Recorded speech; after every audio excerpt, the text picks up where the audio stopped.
we're looking at MASH, or liver fibrosis and steatosis, non-alcoholic fatty liver disease.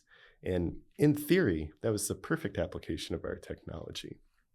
It's a very 3D problem. You're looking at the fibrosis of the liver and fat distribution and all these things that are very hard to see in 2D.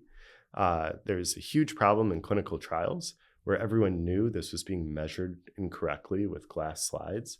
And so on paper, and it's a massive field with lots of drug activity and investment. And so on paper, it was a great fit.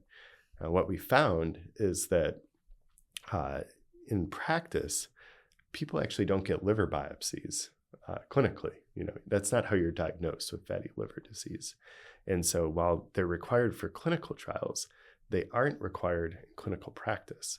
And so drug developers, although they couldn't articulate it, we had to kind of read through the lines here.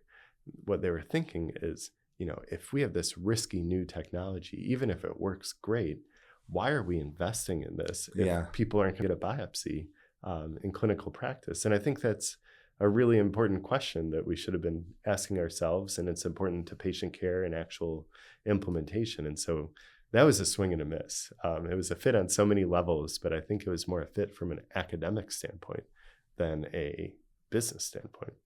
Whereas with dermatology, what we found is I didn't have a specific, and neither did any of our kind of associated scientists with the company, have a specific problem in dermatology where we could go after.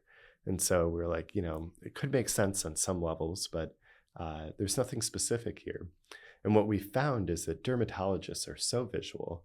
And whenever they look at the skin, they're kind of imagining, how is this lesion growing in 3D? They have all these questions in their heads. Same with drug developers.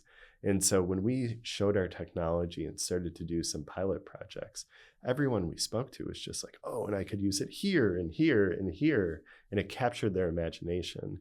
And so we've learned to really listen to the customers and the people doing the science and doing the drug development, and not come in with too many preconceived notions, because we're likely to be wrong. We need to talk to the people who do this every day.